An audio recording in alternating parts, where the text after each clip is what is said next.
Moret Stadium is an iconic part of LR athletics, hosting games, tailgating, marching band competitions, sports camps, and graduation ceremonies. The stadium serves as a valued focal point for the greater Hickory area. The time has come to renovate the stadium to allow LR to continue to offer our student athletes, fans, and the community an exceptional experience.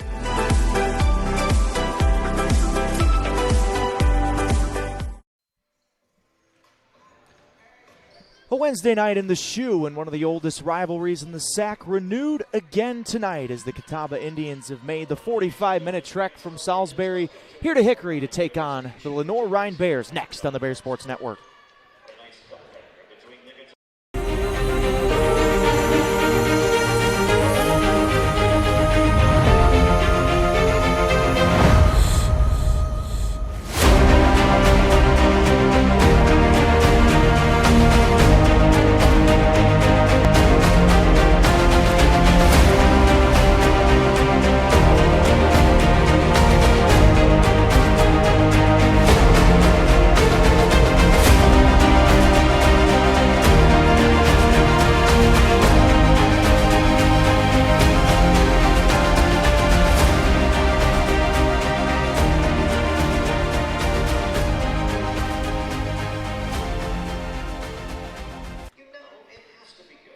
And we welcome you to this presentation of the South Atlantic Conference on the Bears Sports Network, presented by MBA Roofing. Tonight, the 67th all-time meeting between Lenoir-Rhyne and Catawba is about to go down here inside the Shoe as we welcome you courtside. Eric Bach and Chris Rickenbaugh, delighted you are along with us tonight. So let's talk about the Bears. Won 3 games on the road before Limestone came in here on Saturday and just shot the lights out and beat the Bears by 15. They played super tough against Catawba the first time, lost by 11. That was just a knockdown, drag-out game. They're in 9th place in the SAC right now. The top 8 make the tourney, so obviously the Bears need some wins to continue to move themselves up in the standings and make the postseason. But they're still searching for that real big signature win against the upper echelon of the league, and maybe tonight is the night for the Bears. And for Catawba, they had a schedule swap with Wingate. They ended up playing the Bulldogs at home on Monday, lost a 5-point game. Those are 2 of the top teams in the SAC. They upset Carson Newman in the NCAA tournament last year, so this is a team that's weathered. They have a lot of experience coming back from that team.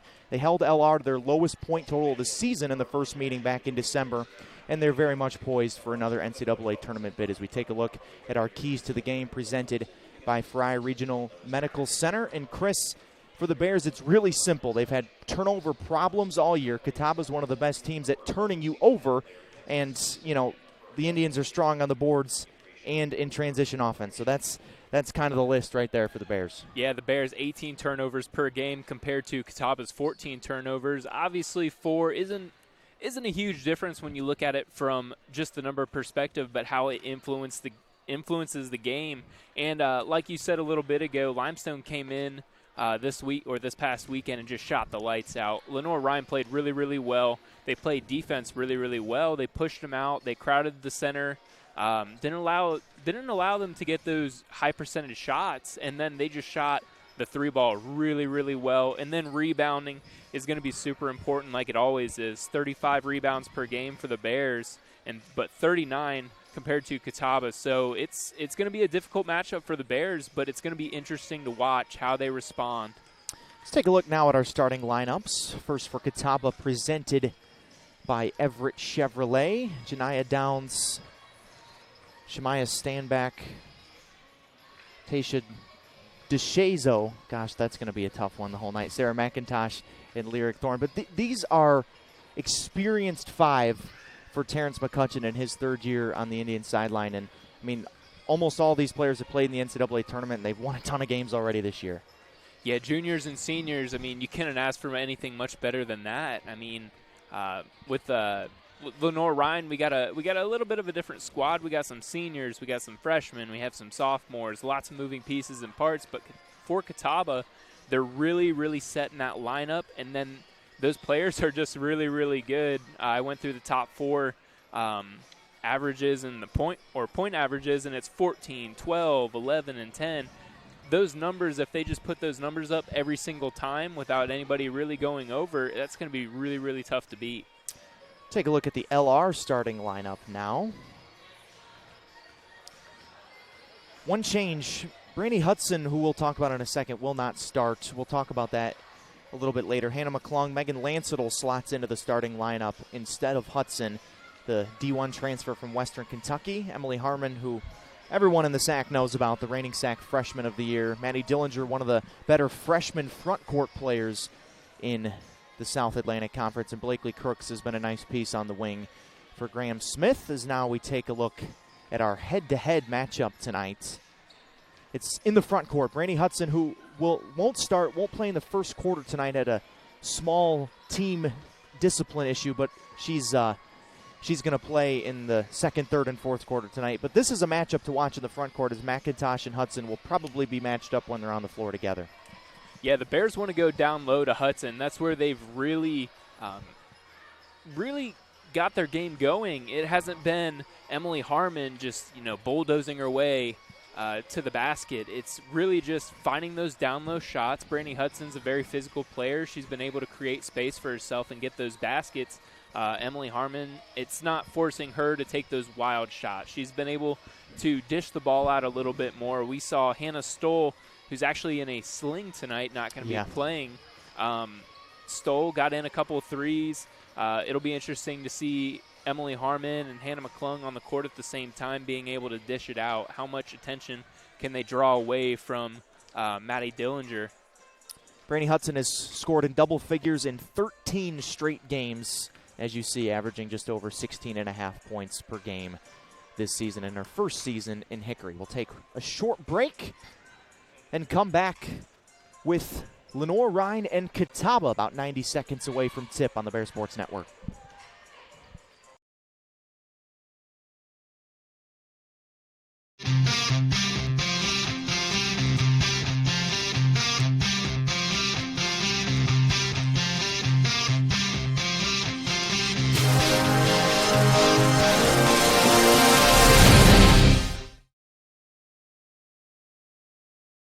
If you play hard, if you use your feet to chase fitness goals, if you stand all day at work, introducing True Energy Infrared Technology Socks. These may be the best socks you ever wear. Our yarn is infused with infrared nanoparticles. Your body's natural heat ignites these tiny particles, producing infrared energy that improves circulation and stimulates cellular recovery. It's not magic, it's rocket science. The perfect sock for your active life, for fitness, performance, recovery. Proven innovation to ignite your true energy.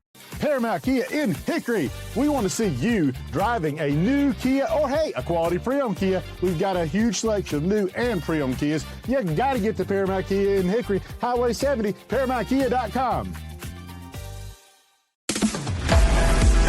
Moret Stadium is an iconic part of LR athletics, hosting games, tailgating, marching band competitions, sports camps, and graduation ceremonies. The stadium serves as a valued focal point for the greater Hickory area. The time has come to renovate the stadium to allow LR to continue to offer our student athletes, fans, and the community an exceptional experience.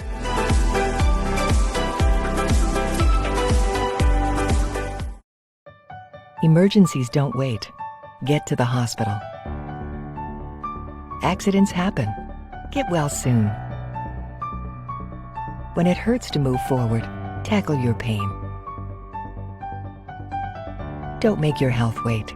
See your doctor. Your health means everything.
Starting lineups. First will be visiting Catawba Indians.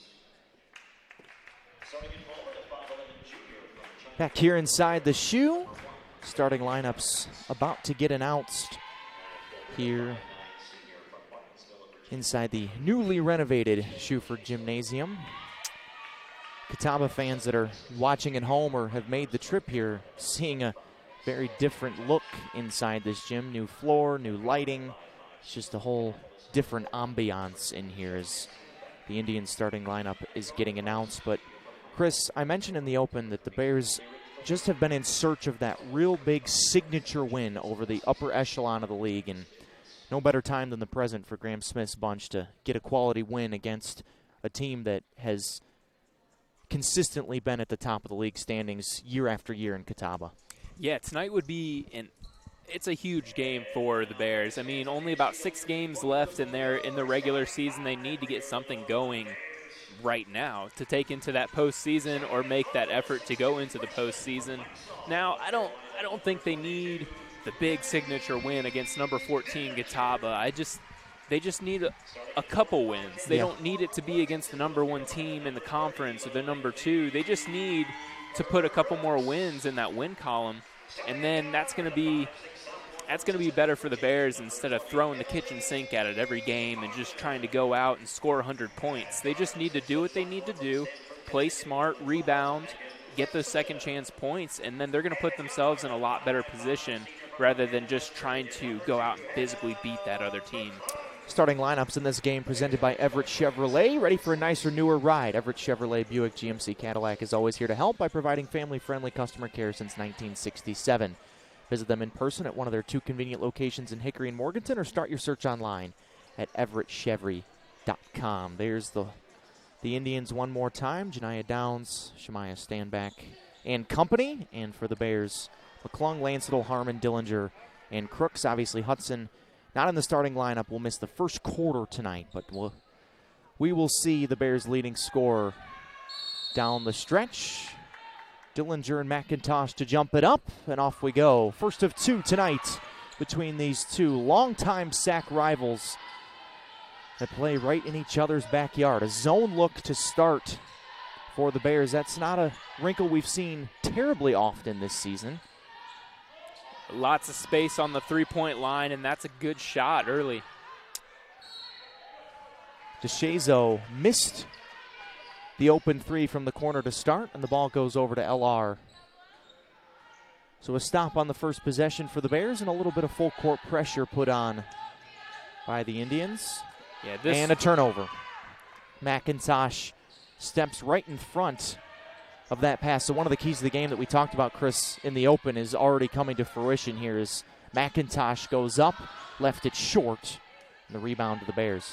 Yeah, it's a good thing McIntosh is going against Dillinger. Dillinger has 27 blocks on the year, but we saw it really early against that press. LR struggled, especially against Limestone this past Saturday. So obviously with Hudson not starting the game, offensively you'd think the Bears would lean on Harmon as McClung barely grazes the rim with that 3, and it's run down by Standback. Yeah, McClung's been off shooting a little bit, but Catawba just looks comfortable in how they're playing. They're just going to play their game. Lenoir-Rhyne looks just a little bit on edge, like they're trying to play 100 miles an hour. Just need to take a breath, let the game settle in. That's Lyric Thorne with a 3 that hits the shot clock off the rim and goes back to the Bears. Yeah, Thorne is coming off a 34-point game on Monday night against Wingate. She had over half of Catawba's points in that game. They scored 60. She scored 34 of them. Shot 5 3-point shots beyond the arc, and that really, really helped.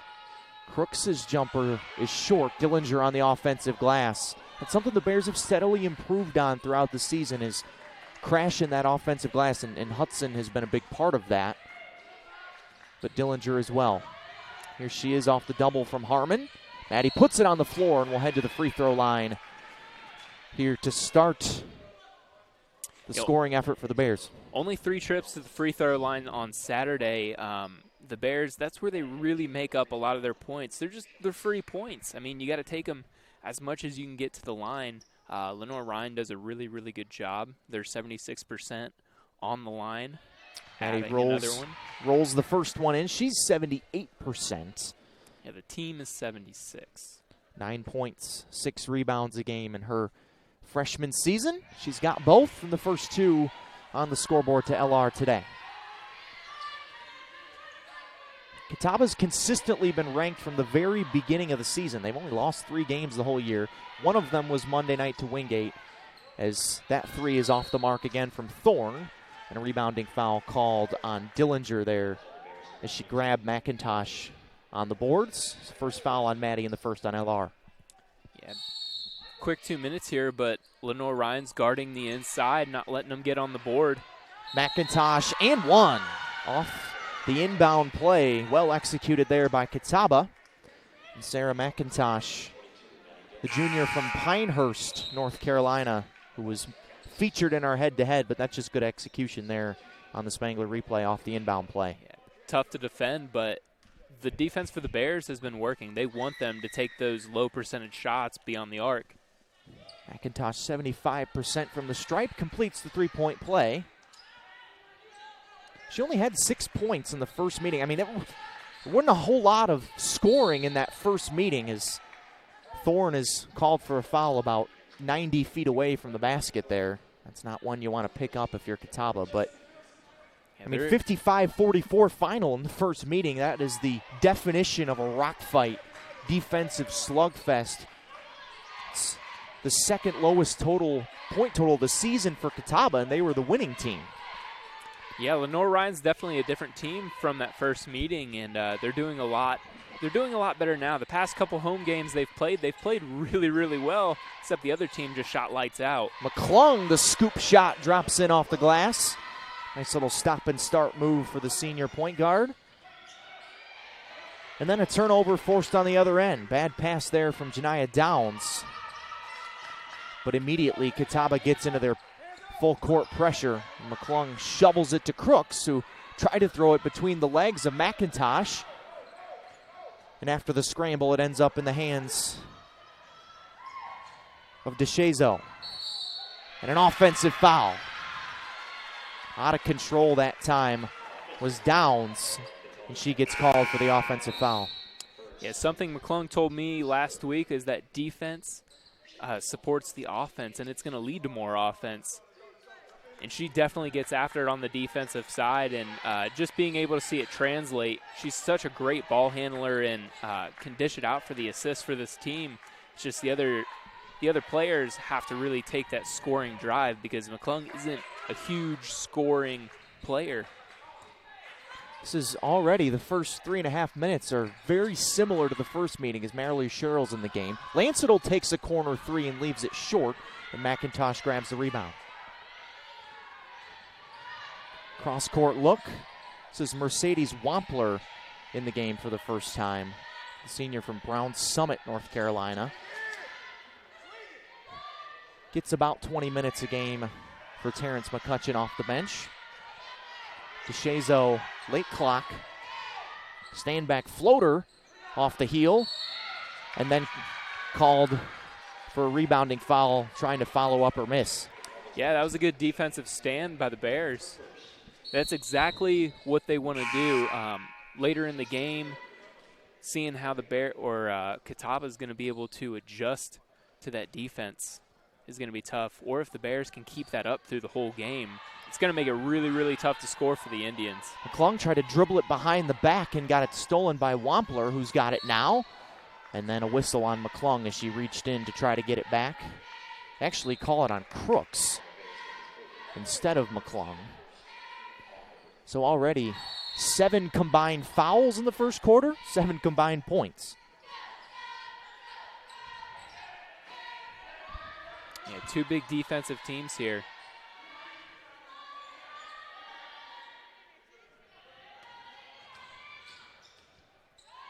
DeShazo gives it off. McIntosh along 2 is pure.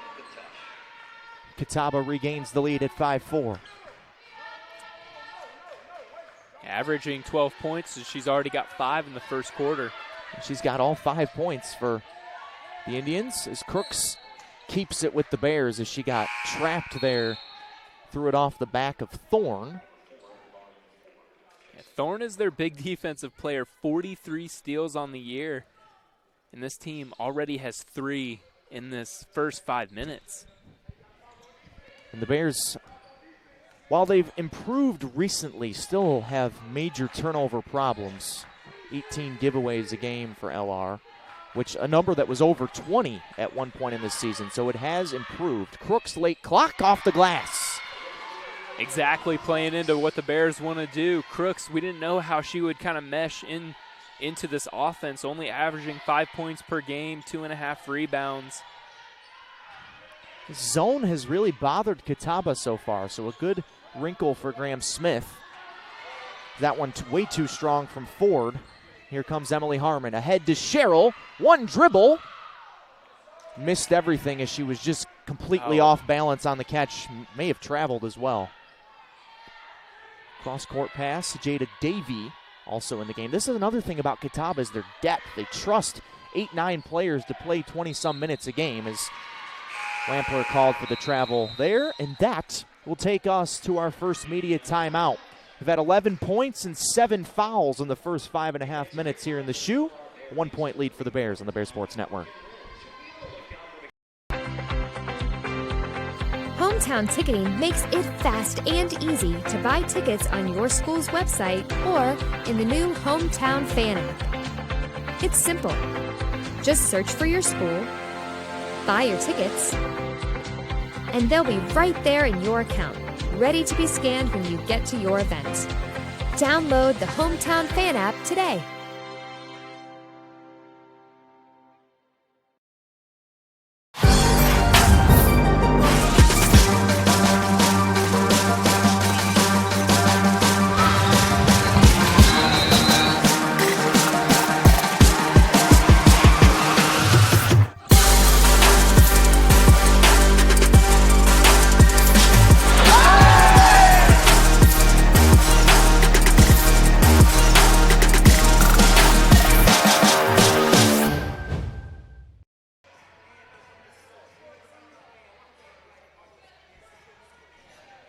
Back here inside the shoe.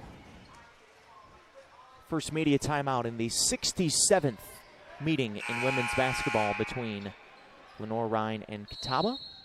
Indians hold a 40-26 edge in the series, but trail by 1 on the scoreboard right now as Emily Harmon dribbles through the press.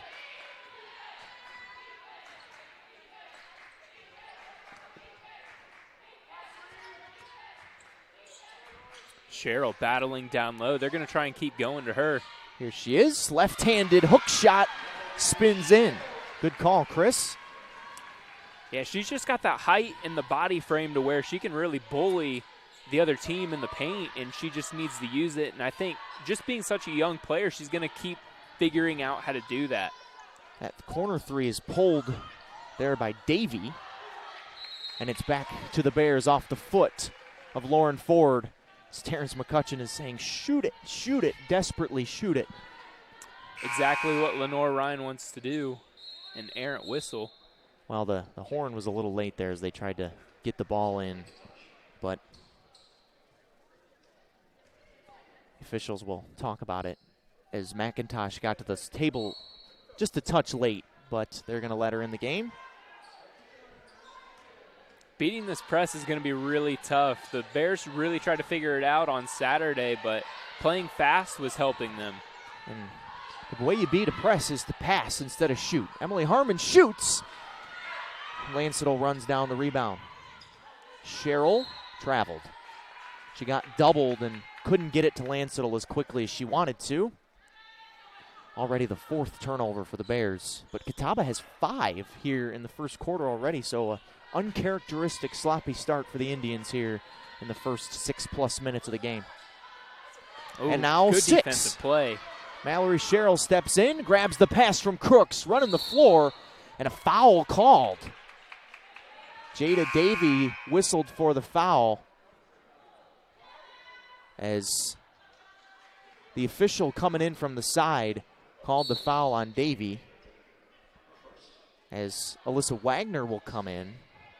She missed. We'll take a look at the Spangler replay. It's going to be hard to see the foul from this angle. You see the ref there on the top coming in hard with that foul. Looked like she was coming in for a tackle. Cheryl misses the first, but Wagner checks into the game. Obviously, Brandy Hudson not available in the first quarter tonight, but we'll see her when the second quarter begins. Cheryl splits the pair, but Wagner missed a ton of time early in the season. She had a broken hand. Broke her hand a few days before the season was scheduled to start. There's another steal for Crooks. Harmon looking to run out. A good team defense by Catawba to get back. Crooks pulls up, too strong. Ball tipped around and grabbed by Wagner. And while you're on the topic of Wagner, even before the season started, she was in boots in both feet with stress fractures in both shins. Crooks, the quick catch and shoot. And it's 11-5 LR. This is the third best scoring team in the SAC in Catawba. They only have 5 points here. Just over 2 to go in the first quarter.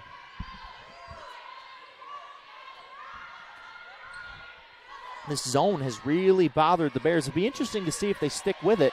I mean, obviously, at this point, if it ain't broke, don't fix it. But with Brandy Hudson in the game, see if they decide to do it. McIntosh, late.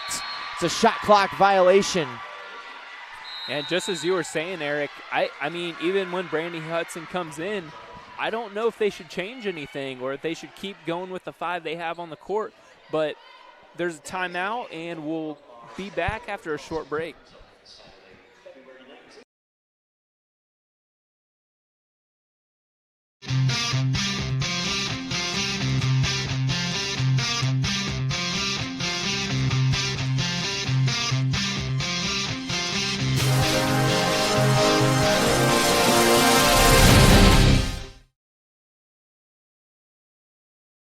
If you play hard, if you use your feet to chase fitness goals, if you stand all day at work, introducing True Energy infrared technology socks. These may be the best socks you ever wear. Our yarn is infused with infrared nanoparticles. Your body's natural heat ignites these tiny particles, producing infrared energy that improves circulation and stimulates cellular recovery. It's not magic, it's rocket science. The perfect sock for your active life, for fitness, performance, recovery. Proven innovation to ignite your true energy. Back here in the shoe. Timeout Catawba. Terrence McCutcheon calls it, and it's presented by David E. Looper. When looking for a general contractor, you need someone you can depend on, and you certainly want someone with the ability you require. You can depend on David E. Looper to respond to your needs from timeliness to budget. And if you need to know more, check out our website at delcompany.com. David E. Looper, the contractor that's doing the Moret Stadium renovation, which is going to be spectacular in the fall of 22. 6-point lead for the Bears, trying to extend it here in the opening quarter. And that is a turnover and a foul on the Bears, which Hannah McClung is surprised they called the foul, but I think it was beneficial for the Bears that it was called. Yeah, I think they're going to take that one at the end of the day. Yeah, the Bears' defensive stand has really been working for them so far, and I think their defense just matches up with Catawba. We know Catawba can score, but what's really been killing the Bears is the three-point. The past 2 times they've been at home, they've been just eaten alive behind the three-point line. Close miss there for McIntosh. That's been a microcosm of the first quarter so far for Catawba. They're 2 for 11 from the floor to start things off. Crooks cutting, left it short off the pass from Sherrill, and the rebound to DeShazo. Yeah, Crooks is really, really quick off the pass. Cross-court look. Standbeck thought about the 3 and then will one-arm it across the floor to Emily Phillips, who grabs her own miss. As we're under a minute to go first quarter. Phillips another look off the inside-out game, and boy, did Catawba need that one.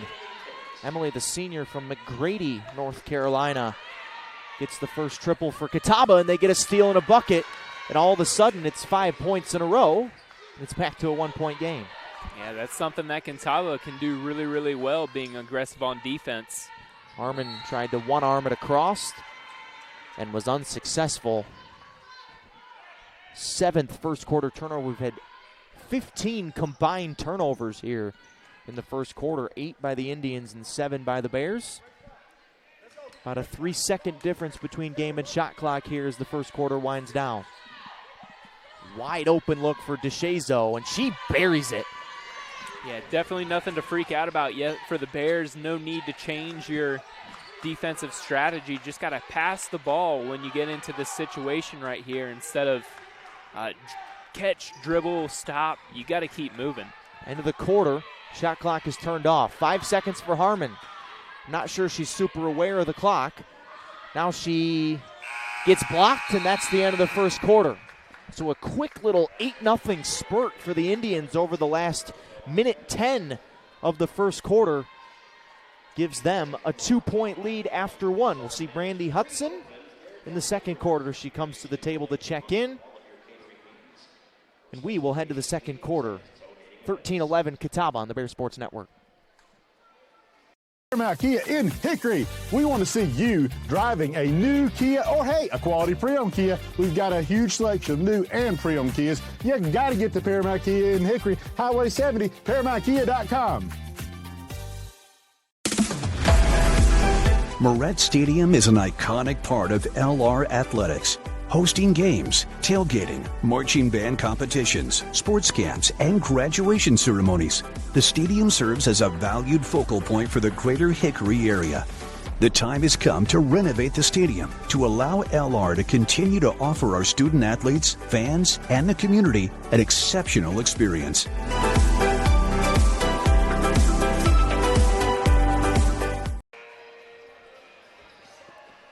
Start of the second quarter here in the shoe.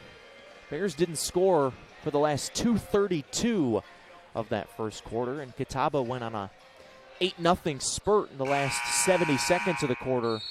Indians couldn't get anything going offensively for the vast majority of that opening frame, but they got 2 threes and a steal and a layup in the press, and they find themselves up 2 after one as Brandy Hudson is checked into the game for the first time for the Bears after she missed the first quarter with a team disciplinary issue, and she immediately has an impact, drawing a foul on McIntosh on the first possession. Yeah, the Indians know exactly where the Bears are going to go. They know the stats just as well as us. They know they're going to go to Brandy Hudson and Emily Harmon. They're going to make it really, really difficult. So players like Crooks and Wagner and McClung, they're trying to open up those opportunities for them. That's the head-to-head matchup we highlighted in our open as Crooks turns around and knocks down the free throw line jumper. Good start for Blakely Crooks. She's got 6 of the Bear 13. She is really, really good off that quick turn and shoot or catch and shoot. And another turnover for Catawba, number 9, as the pass was too tall for Thorne. But I wondered if LR would stay in the zone with Hudson in the game, and they did, and I think that's a smart move for the Bears. Oh, absolutely. I mean, it's helped them keep them to 13 points. Only 2 Indians have 5 points apiece, so it's kept them in check except for that last minute 20 run. Crooks again. This has been her spot, and she's got another 3 jumpers just like that for Blakely Crooks, and she's got 8 points. Crooks was definitely under the radar coming into this game. McIntosh got the position on Hudson and laid it in. And now all of a sudden the offense is picking up here after a slow first quarter.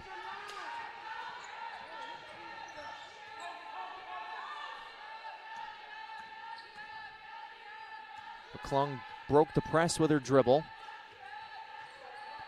They feed Hudson, counted in a foul. Perfectly executed set there from the Bears. They get the ball to their best post player right where she wanted it, and she will try to complete the old-fashioned three-point play. Yeah, the Indians knew exactly where they were going, and you see it right off here on the replay. Crooks able to just get it down low, and Crooks just Hudson really, really quick off the pass and just throwing it up. She's a tough player down in the paint. Brandy 74% from the stripe. already making her presence known. Open look for DeShazo in the corner. Her second three from that exact spot. And now Catawba's shooting is heating up. They got off to a 2 for 11 start. They made 5 out of their last 6. Wagner, one dribble, short corner, grabs her own miss. Harmon an open three. She finds the bottom.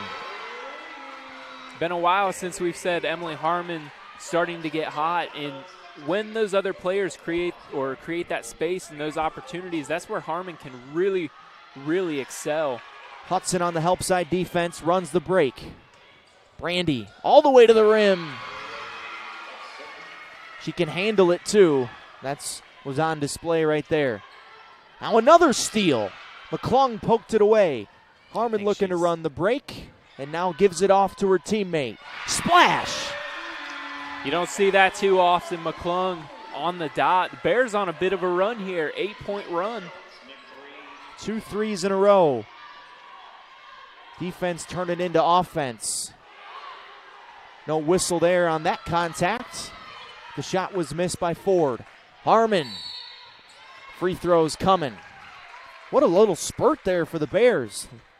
Hudson coming in the game is like a lightning bolt for them. Yeah, the Bears being able to play fast opens up lots of opportunities for Hudson and Harmon, who like to play really fast. And then Wagner and Crooks, and now Hannah McClung hitting a three.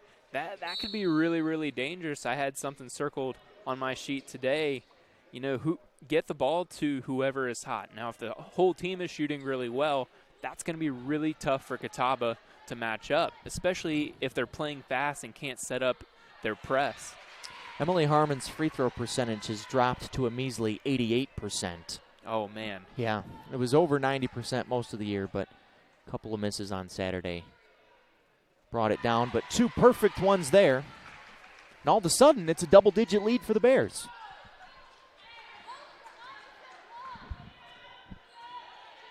A 10-0 run over a minute 10 for LR. DeShazo made a couple threes from that exact spot earlier. This one a little bit higher. Ball fought for and won by the Bears as the foul is called on Ashley Roberts. I think you're going to see this defense continue for the Bears. Just it's so tough to get really good at shooting three-point shots, and the Bears are doing a really good job of forcing those shots to happen. McClung fancy dribbling to the rim. The teardrop is too strong, and Hudson called for the foul on the rebound. This game has been called pretty tight so far. 9 fouls called on Catawba. That's the 6th foul called on the Bears. Yeah, Lindstrom just checked into the game. She had a quick three-point shot twice on Saturday, so expect her to get the ball here pretty soon. Catawba trying to shoot threes over the zone is only 3 for 10. Got to do more of this. Ashley Roberts too strong. Gets blocked on the putback, and Lindstrom grabs the loose ball. Exactly what the Bears need to do. Great job playing that defense, playing really, really tough right now. McClung's been great running the point. Bears are better when Emily Harmon doesn't have to do all of the ball handling, and Brandy Hudson called for a double dribble there. That was a quick pickup there by the official. I didn't even see her pick up the dribble, but she must have. Yeah, she was stuck between the baseline and another player. Let's take a look at the Spangler replay. She's dribbling. Yep. I guess that they deemed that was a picked up dribble. As the basketball goes back to the Bears, it was a missed shot by Ashley Roberts, and then chasing down the rebound was Wampler in the corner, and she tipped it out of bounds. So back to LR.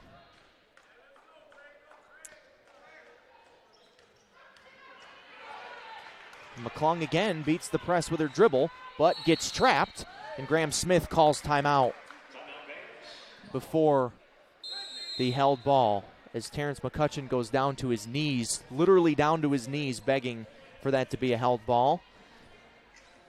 See if the Indians can figure some things out when we come back to the shoe. A 10-point lead for the Bears, 5:47 to go first half on the Bear Sports Network.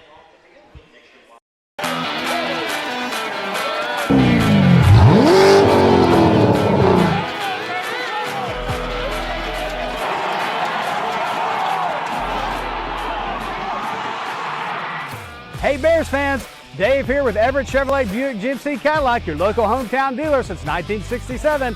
Come see us in Hickory or Morganton to check out all of GM's hottest new products, the area's largest selection of pre-owned vehicles, and service you can depend on. Visit us online at everettchevy.com. Good luck to the Bears this season, and remember, if you didn't get an Everett deal, you didn't get a deal at all. Go Bears!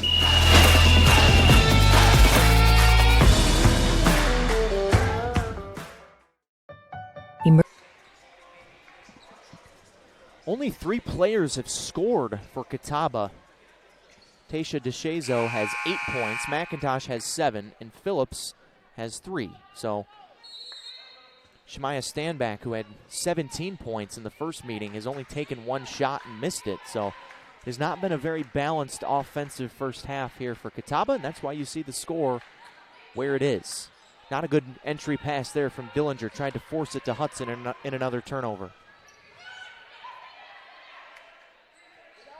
Yeah, Bears sticking with the same defense, forcing those low percentage shots from, or the three-point shot. And I mean, just keep it going. You're not going to be able to let them get inside and take those easy shots and layups.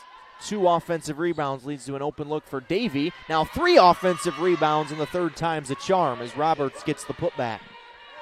Yeah, second chance points are going to be really, really huge in this game, especially for Catawba now since they changed up their strategy. They had 10 second chance points against Wingate this past weekend. Davey ripped the ball away from Harmon there on the last possession, and a blocking foul called there on Hannah McClung. Yeah, that could have been 50-50. It looked like the elbow was thrown from the Catawba player, but only the second foul on McClung, second on the Bears here in the second quarter. Next foul for Catawba puts LR in the bonus the rest of the half. Indians have been called for 4 so far in the second. Thorne coming off 34 points against Wingate. It's called for the foul there. So free throws coming for Emily Harmon, but 34 points in one game is a really hard thing to do, and it's a really hard thing to duplicate. And Lyric Thorne is off to a really frustrating start, 0 for 5 from the field. Yeah, really, really tough to duplicate. 5 of those were three-point shots, and then she's gotten a couple points right off the bat from, she's just been really, really active defensively. She's got a couple steals already, and she's just causing problems for the Bears. Also 5 assists, so yeah, even though she hadn't been scoring, she's been distributing. Harmon gets both, and it's back to a 10-point lead. Open look, Wampler. And another offensive rebound. Already 10 offensive rebounds. That's what happens, partially a byproduct of the zone, but still 10.5 is a lot. Harmon stops and starts. That's her move. And she kisses it off the glass and in. Yeah, really, really smooth move by Harmon. 14-2 run for the Bears over the last 4+ minutes. Catawba's been all out of shorts. Roberts turns around, leaves it short. Harmon one-arms the rebound. Yeah, Dillinger back in to compete with height down in the paint. Harmon leads the Bears with 9. Crooks with 8. Hudson with 5. This is the largest lead of the game for the Bears right now at 12. 8 to shoot. Harmon taking matters into her own hands. Dillinger perfect on the first. She's now 3 for 3 from the line, coming off only 6 points in 21 minutes on Saturday against Limestone. Bears were playing catch-up from the very beginning. The Saints came in just knocking down everything they put up, it seemed.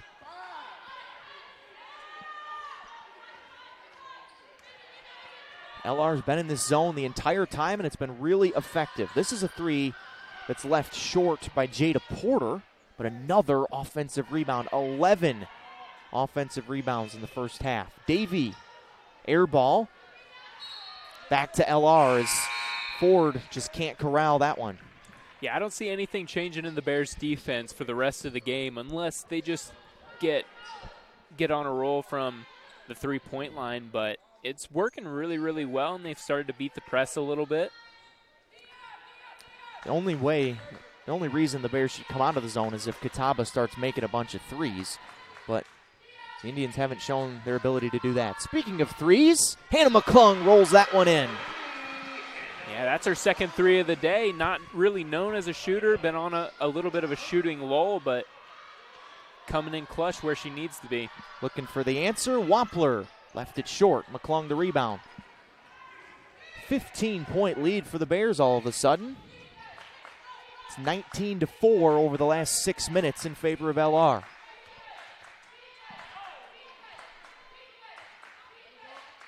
Lansettle feeds Hudson. She's doubled. Harmon, crossover, spin, blocked. She grabs it, tries to get it to Hudson, who picks it up. Late shot clock. An NBA three for McClung almost goes in. The rebound grab by Jada Porter. She gets trapped. Chaos right now for Catawba. Wampler tries to finish it, and she does. Tear dropped it in. That was a frantic about last 60 seconds of gameplay there. Yeah, everybody just catching their breath right now, trying to set up for this last minute 20. Both teams playing really, really fast.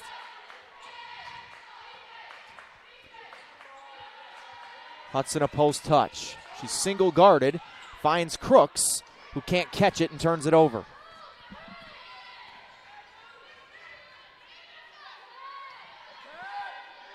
Porter from the corner. She buries that one, and it's back to a 10-point game. Jada Porter, the freshman from Grovetown, Georgia. It's a big shot for Catawba. Yeah, last minute 20 of the first quarter, they put up 8 points, and that's 3 within the last minute 20 of the second quarter. Bears shooting 46% though right now. Only 32% for Catawba, but Indians have taken 8 more shots in this game. Hudson blocked. Lauren Ford walled up, and a timeout for Catawba. The Bears are just going to have a really tough time going down low with Hudson, and that wasn't working for them in the first quarter. As you see, she just tried to go up, and that height advantage. That's like a volleyball block right there for Lauren Ford. Yeah, the height advantage is going to get you there, but the Bears know they want to get down low. They were having a lot of success with Cheryl and Crooks. Crooks was able to get right off the pass and off the dribble. She can pull up and sink a shot. And that was really working for him because she can create her own space by making those moves where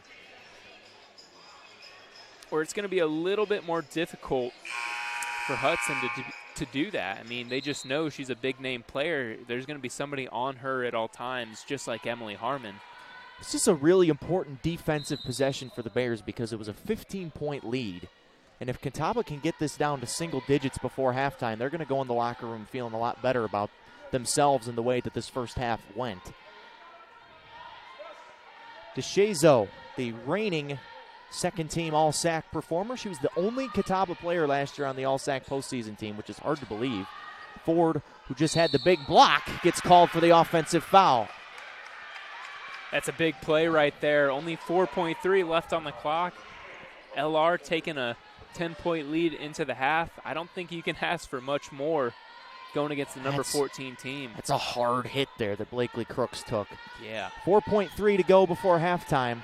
McClung just has to chuck it and doesn't even get a shot off. But Lenoir-Rhyne, a 10-point lead over the number 14 team in the country here inside the shoe.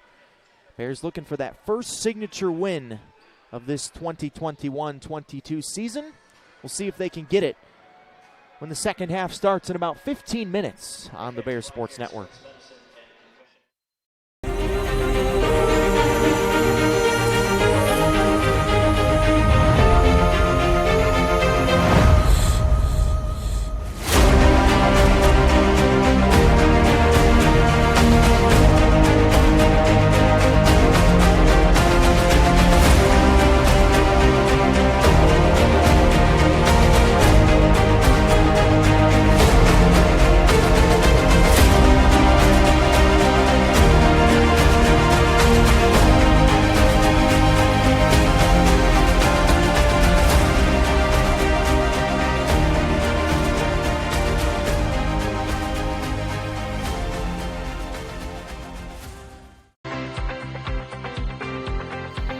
Hometown ticketing makes it fast and easy to buy tickets on your school's website or in the new Hometown Fan app. It's simple.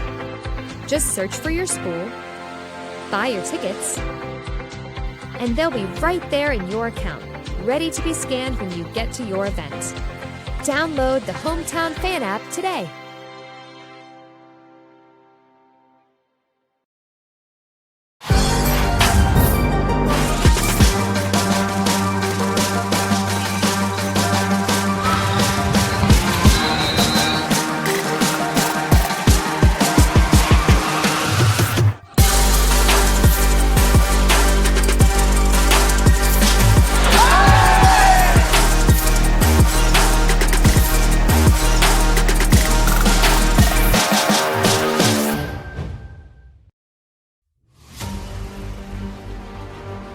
Everything the light touches will be yours. You must remember who you are. The one true champion.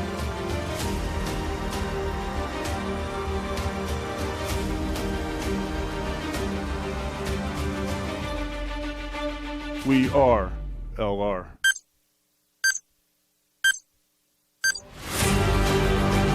We are. We are. We are. We are. We are LR. We are LR.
If you play hard, if you use your feet to chase fitness goals, if you stand all day at work, introducing True Energy infrared technology socks. These may be the best socks you ever wear. Our yarn is infused with infrared nanoparticles. Your body's natural heat ignites these tiny particles, producing infrared energy that improves circulation and stimulates cellular recovery. It's not magic, it's rocket science. The perfect sock for your active life, for fitness, performance, recovery. Proven innovation to ignite your true energy.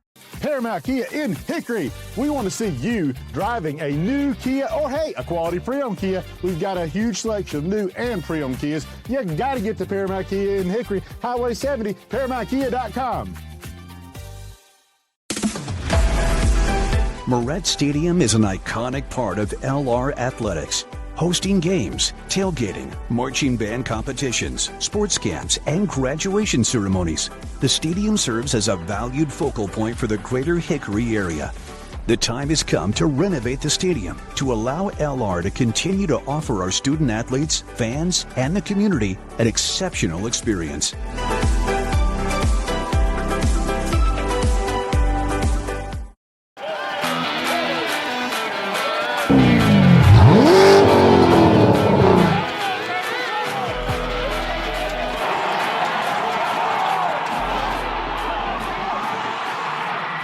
Hey Bears fans, Dave here with Everett Chevrolet Buick GMC Cadillac, your local hometown dealer since 1967. Come see us in Hickory or Morganton to check out all of GM's hottest new products, the area's largest selection of pre-owned vehicles, and service you can depend on. Visit us online at everettchevy.com. Good luck to the Bears this season, and remember, if you didn't get an Everett deal, you didn't get a deal at all. Go Bears!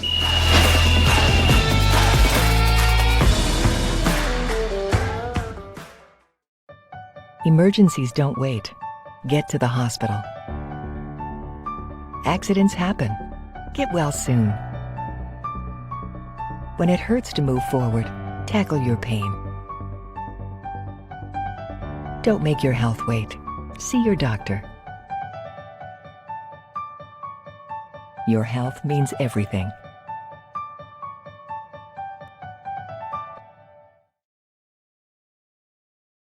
Celebrate great with Carolina West Wireless. Great new phones and a great customer experience, all on our great nationwide high-speed network. Stop by today and get big savings on select Samsung smartphones, like $350 off the Samsung Galaxy S20 and S20 Plus, and $350 off the Note 20 and Note 20 Ultra. The great savings continue with 4 lines of unlimited data for just $35 a month per line. Celebrate great savings and go stay connected wherever your travels take you.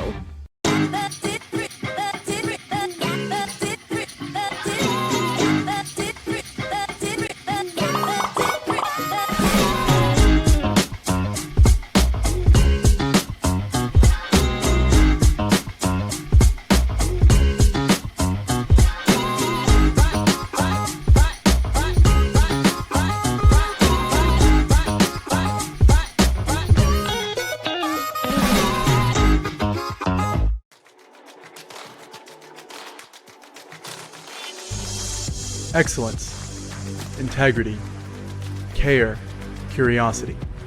These are the values that define who we are. A community of thinkers, competitors, and achievers passionately pursuing the path of a purpose-driven life. Because at Lenoir-Rhyne University, we are called to greatness. We are LR.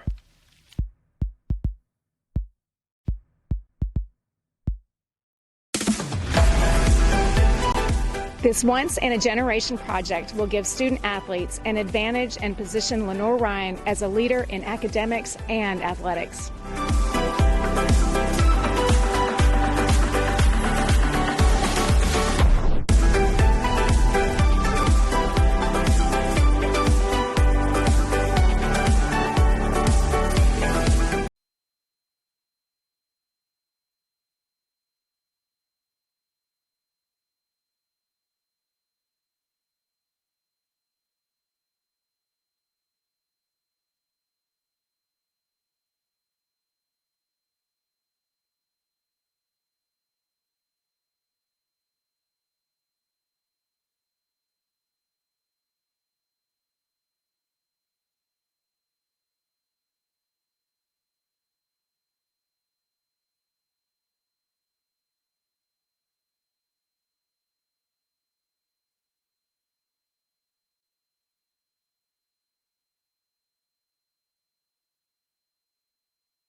Halftime here inside Schuford Gym. Lenoir-Rhyne leads number 14 Catawba by 10, 37-27.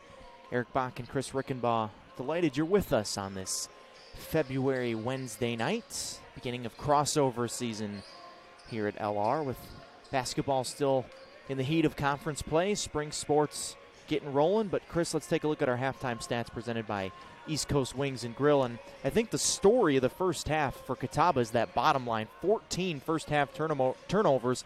They only average about 16 a game, so it was a really sloppy first half for Catawba, but a lot of that had to do with the Bear defense. Yeah, absolutely. That zone defense is creating a lot of problems for the Indians right now. And if you take a looking at the stats right now, the biggest difference right now is the field goal percentage, hitting those shots, and that's turning into points. And I think the biggest surprises for Lenoir-Rhyne right now is Hannah McClung with 8 points. She's got 2 threes on the day, and then Blakely Crooks. Crooks finally got her start today, and we didn't know how she would blend into the lineup. Only averaging 5 points a game. She was 36 from the field and 19% from behind the three-point line. And now the Bears are shooting 44% from the field and then 43% from beyond the arc. So really the Bears are just having a good shooting day and just doing what they need to do on defense. And I don't think they need to change anything, but it'll be interesting to see what Catawba changes to really defeat that really tough zone defense. Emily Harmon with a really good first half as well. 9 points, 5 rebounds, 2 assists. Went 4 for 4 from the free throw line, made 1 2 and 1 3.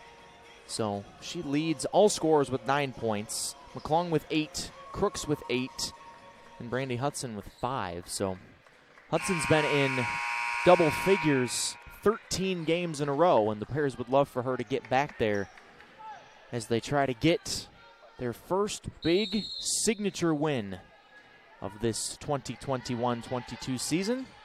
Trying to finish things off here, up 10 as we start the second half, and more of the same for Catawba as Thorne throws that one to her head coach for the Indians' 15th turnover.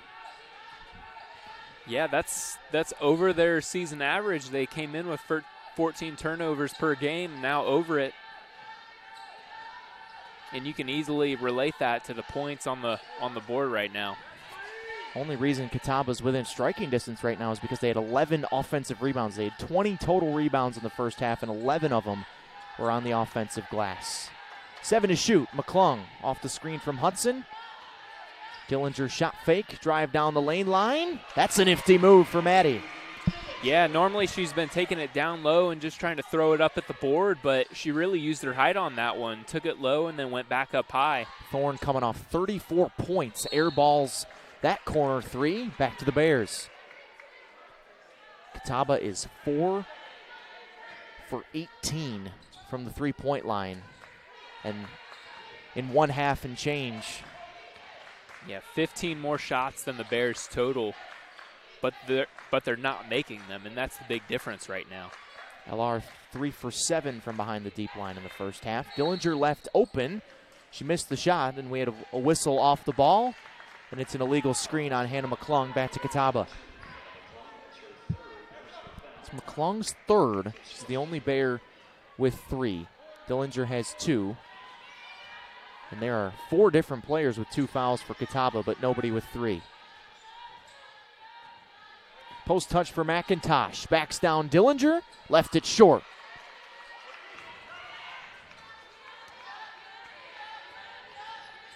Hannah McClung, who had 8 first half points, well over her season average of 4.5. Hudson second chance points there. That's really, really big, those second chance points. Only 2 on Saturday and really going after it. Accelerating. Ooh, wow. And getting the roll. That time is Shemaya Standback, the second team all-SAC performer from a year ago. I mentioned this in the first half. Catawba had Standback on the postseason all-conference team, and that's it. This is a team that won 2 NCAA tournament games, as Brandy Hudson will head to the free throw line as she got bumped by Janiyah Downs. But Catawba finished 3rd in the SAC last year, played significantly fewer games than most teams last year because they had several COVID pauses, as you take a look at the foul by Downs. But I just find it hard to believe that they only had one all-conference player on the first, second, honorable mention, defensive, all of it, just one, as Hudson makes the first free throw. I would imagine there were some folks in Salisbury that were pretty upset when that team came out last March.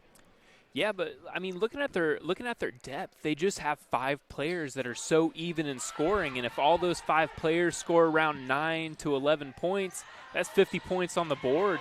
And then say one has a better day, I mean, that's the entire game, and they're just so even that when I looked at the 34 points scored by Thorne the other day, I thought, oh, her numbers are going to be a lot higher than what they normally are, but no, there's just about 5 players with very even stats, as you just saw. Dillinger. Big shot. She was left open and took the jumper, knocked it down. Maddie's got 6 points. It's her first make from the field. And the lead has ballooned up to 13. It was 10 at halftime. McIntosh pivots into that jump shot, leaves it short. Dillinger grabs it down by her ankles. Yeah, the Bears out rebounding on the defensive side right now. And they have a couple more second chance points, 11 compared to the Indians' 8. McClung, a runner, got hit shot. and will head to the free throw line as Thorne was trailing her and raked her across the arm. Yep, you're going to get called for that one. McClung didn't score in the game on Saturday against Limestone as you take a look at the foul. Pretty obvious there. Yeah, 14 personal fouls by the Indians already. That's going to put the Bears into bonus a lot earlier than they probably want to. And then the Bears are shooting, just about 75% from the free throw line. McClung splits the pair as Mercedes Wampler will check back in for Catawba. The lead got as large as 15 in the first half. It's 14 right now. But LR, at this point in the game, has already scored more points in this matchup than they did the entire first matchup. They had 44 in the 11-point loss in Salisbury back in December. McIntosh open, spins out, offensive rebound again, and a foul there on the Bears on Emily Harmon as she reached in. That's just her first. Yeah, two players from Catawba with 3 fouls, and then another to Stanback and Matosh. They have 2, but Downs and Thorne both with 3. That could come into effect later in the game. Stanback, who's had a good second half, tries to continue that, doesn't get the roll that time. Dillinger wrestles it away from about 4 blue jerseys in the middle of the lane. Yeah, Bears still playing tough on defense. That zone has been perfection defensively for Graham Smith today.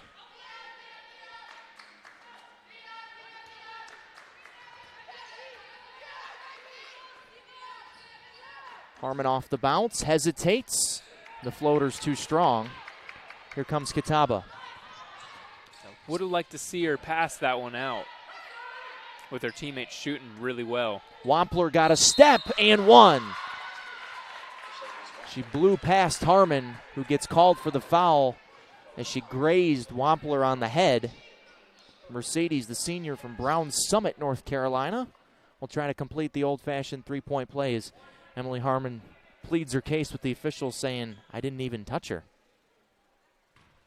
You can see her up there in the top left of your screen. I don't think she's going to win it. She is not. Wampler completes the three-point play. Back to an 11-point game. See if the Indians can create some turnovers. They were effective in the first half. Yeah, when the Bears sped up their offense to get across half court, that's when the Bears really started putting points on the board and escaping that press. Dillinger almost threw it away. Harmon between the legs. Yeah, barely grazed the rim. Trying to do too much. Get it to your teammates. Stanback kicks. Wampler passed up a wide-open three and then gets blocked by Dillinger. Ball's loose. Lancettle ends up with it. 27 blocks coming into today. She's got a couple more. Bears have maintained this double-digit lead throughout the first 5 of this third quarter. Media timeout coming at the next whistle. 10 to shoot. A lot of standing around, needs to be more movement. Harmon, late clock, doubled. Finds Hudson, has to hurry, gets it up, missed the rim, and that is a shot clock violation. So a good stop defensively there for Catawba. See if they can turn it into some offense to cut into this lead that's ballooned to 11 points for Lenoir-Rhyne here on the Bear Sports Network.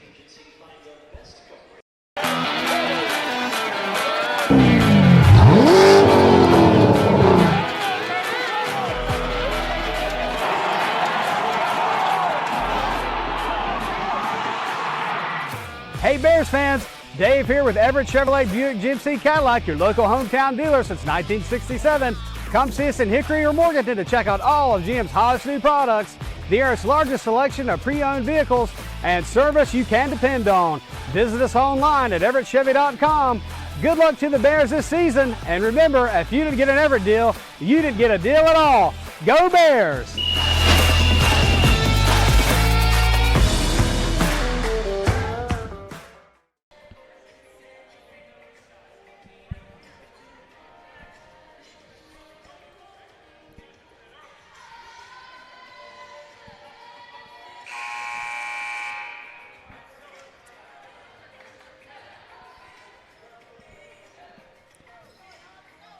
That was a loud and assertive timeout for Graham Smith. Was watching him throughout the 60 seconds. And while I'm sure he's thrilled with the way the game has gone so far, he and everyone else in this gym knows that there's a long way to go. Catawba's got some runs in them. Number 14 team in the country. Only 3 losses the entire year. 14-3 in sack play. Yeah, and he knows how important this game is to get a win over a big team. That's going to easily boost the confidence for this women's team. Bears haven't scored in 2.5 minutes now. Trying to get a stop on the defensive end and get back on track on the other end. DeShazo thought she double dribbled, did Hudson, and now just pulls a 3 late clock. Rebound caroms into the hands of McClung. That's 19 shots from beyond the three-point line, only 4 made. That's huge for the Bears. That's where the other teams were hitting. I mean, the Bears have played their defense the past couple weeks very well. It's just that other team got hot behind the arc. Looking for Dillinger.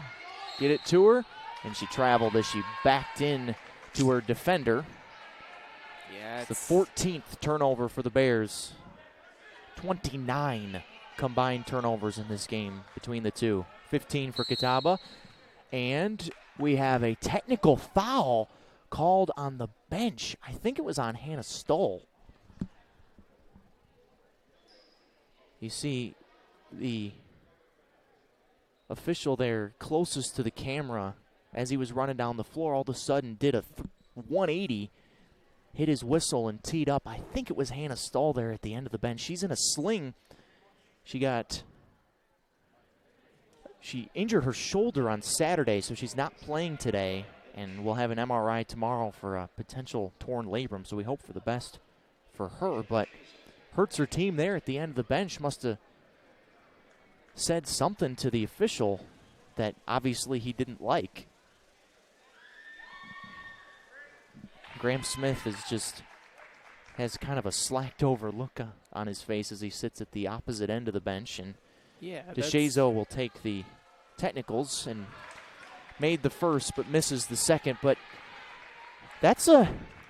could be a potential momentum shifter in this ballgame, Chris. Oh, absolutely. I mean, I'd be pretty frustrated if you're Graham Smith, knowing how big this game is, how well your team's playing, and then just little things like that, things you can't control as a coach. And yeah, that's tough as a player too. See if Catawba can make the most of it. They cannot. Blocked by Dillinger. Now Harmon running the break. Was looking for Hudson. That was the right idea, but Lauren Ford, 6 foot forward, was in the passing lane. Stand back kicks. Open look for Jada Porter. And a rebounding foul called on Catawba. Yeah, let Catawba keep shooting those threes. That's how Lenoir-Rhyne's going to win this game. They're doing a fantastic job right now. The whole game. Catawba 4 for 20 from the three-point line in this game. If you take a look, the foul was on Ford after she got the steal on the other end, gets the foul on this end. Only shooting 30% from the field as well, just not having a good shooting day. That means Lenoir-Rhyne's on the defensive side. They're playing really, really well down in the paint. No Harmon easy pick shots. and roll. Dillinger, fancy footwork and gets the roll. What a pass from Emily Harmon. A really good heads-up play there by Harmon, going down low. McIntosh has been very quiet, turns around and knocks that one down there. Her and Hudson were our two players to watch coming into this one. Yeah, only 9 shots taken by McIntosh. She just hasn't had a whole lot of open shots, or when she does, it's just not been enough. It's been really quick off the pass or the dribble.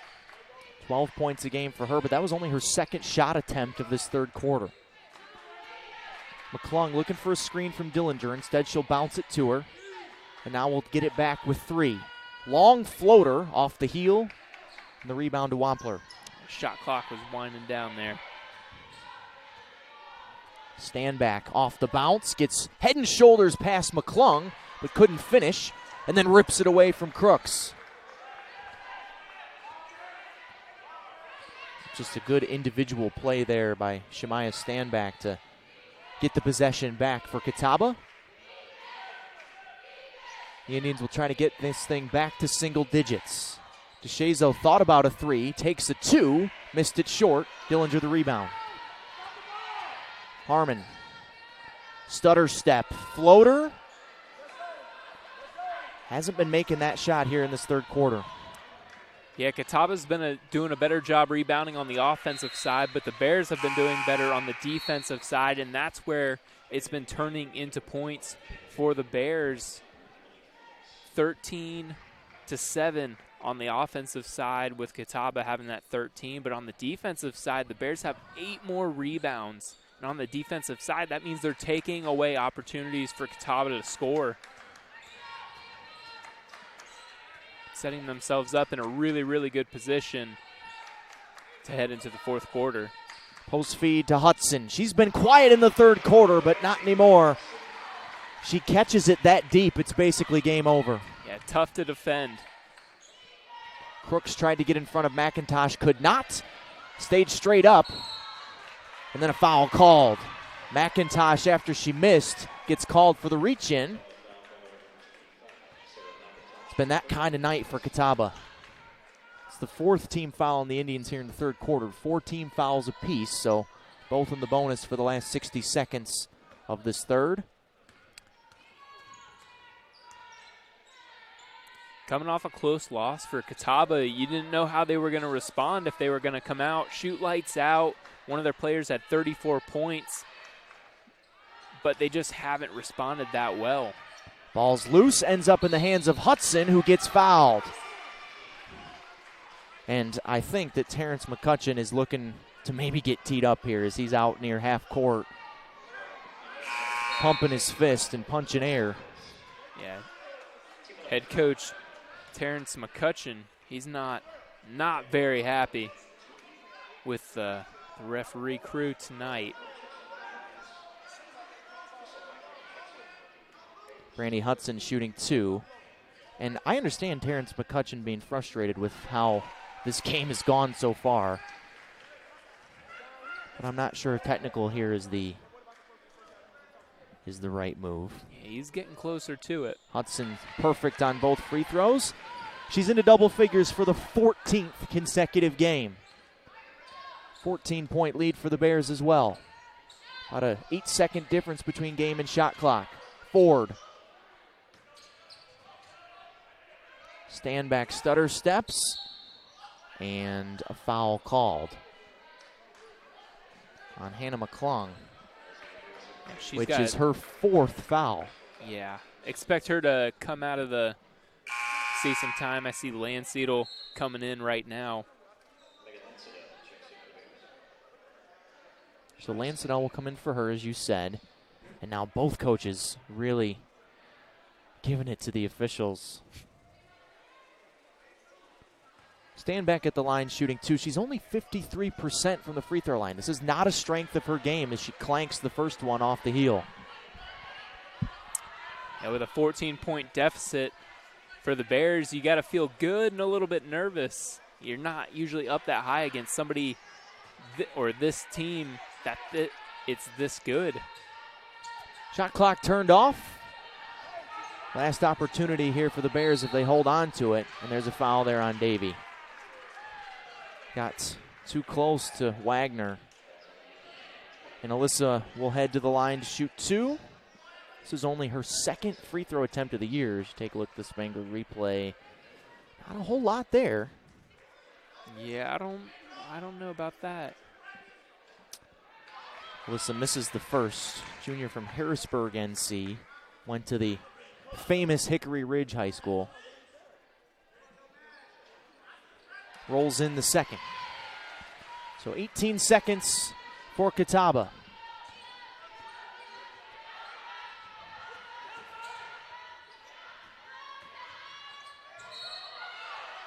And a foul called as Wampler went hard to the floor.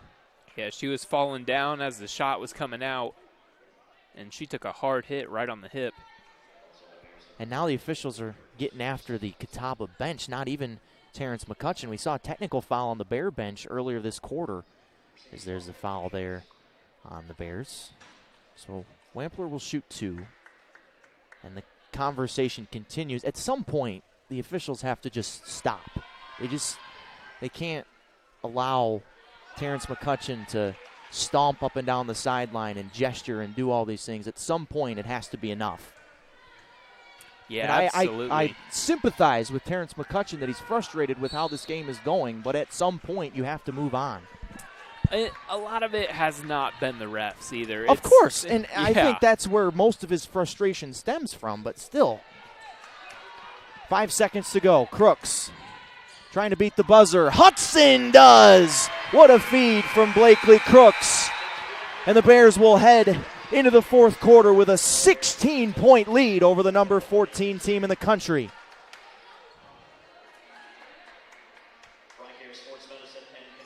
What a feed. What a game so far for the Bears. We'll see if they can finish it off in the final 10 on the Bears Sports Network. Hometown Ticketing makes it fast and easy to buy tickets on your school's website or in the new Hometown Fan app. It's simple. Just search for your school, buy your tickets, and they'll be right there in your account, ready to be scanned when you get to your event. Download the Hometown Fan app today.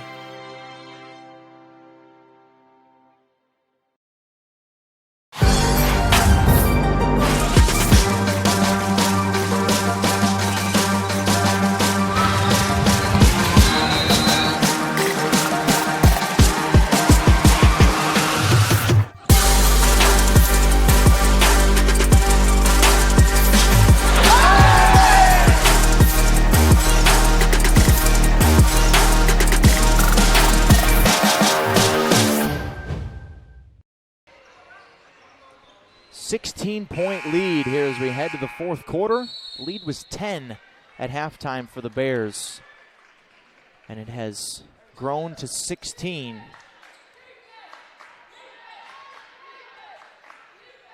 Yeah, tension is ramped up here on both sides. The Bears know what position they're in, and then Catawba just trying to dig themselves out of a hole. Only 38 points through 3 quarters for the Indians. Lancetal. Hudson shot fake, puts it on the ground, and gets called for the travel, I think. Yep. One too many steps. Tried to squeeze herself between 2 defenders, and you said it, one too many. Take a look. Yep. That's the right call.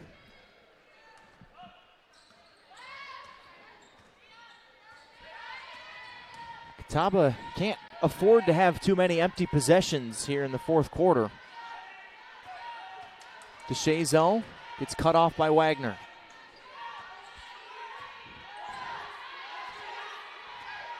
Screen from McIntosh, a long 2.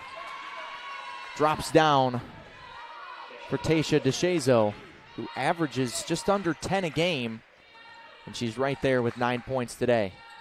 Yeah, that was almost called a travel, too. Moved another inch, and she would have been called for it.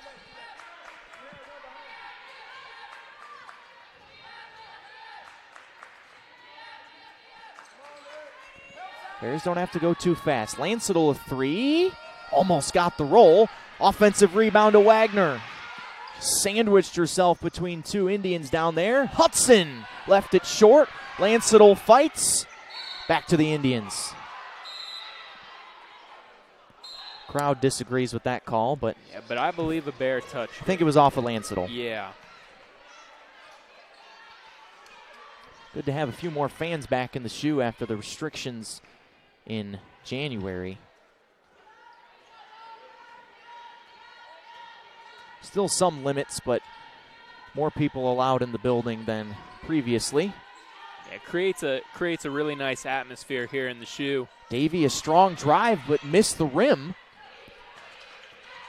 It's hard to count how many times they've done that. Hudson wide open, and Crooks finds her. Timeout, Catawba. Things going right for the Bears right now. And Catawba trying to find some answers. We'll see if they can. Down 16, running out of time on the Bears Sports Network.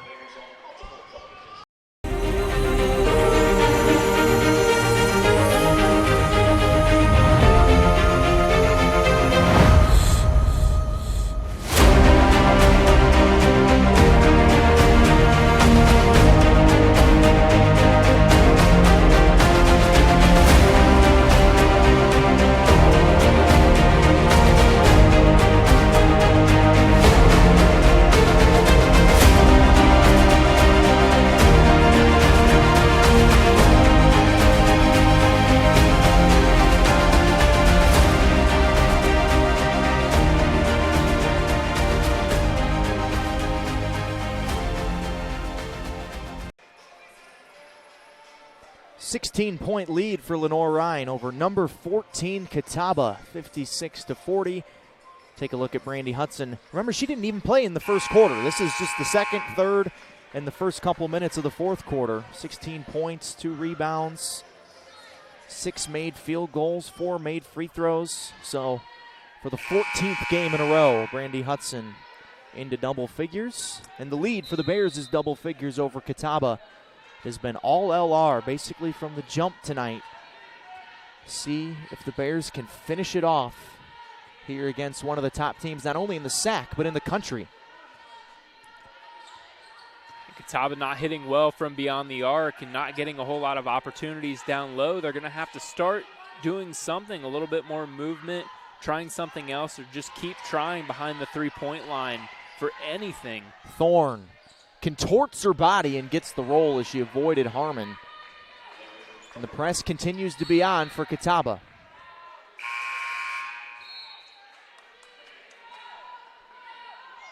Janiyah Downs will come back in. She's one of the 3 double-digit scorers on this Catawba team. She hasn't scored.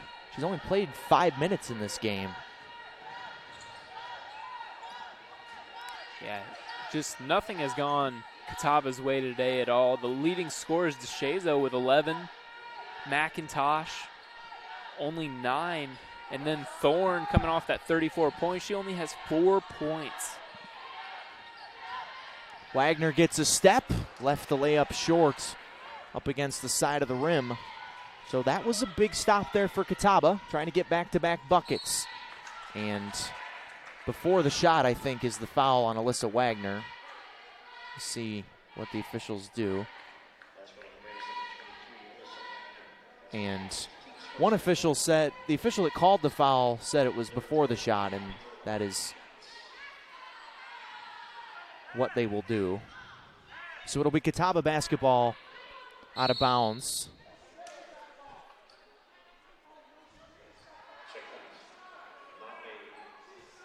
Coach McCushion, he's can't believe that it wasn't a shot, but the foul was before the shot. I mean, it was pretty clear that it was on the drive. And the other official made it look worse by not realizing what his partner called. DeShazo with 3. Rattles it in. Back to an 11-point game. That's going to make Graham Smith a little nervous. I think Coach McCutcheon is glad that they called that foul before the shot. Harmon turns it over. Can feel the momentum starting to turn. DeShazo again. Traveled.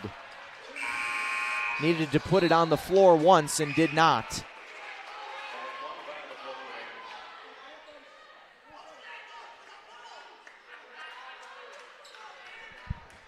Take a look at the Spangler replay.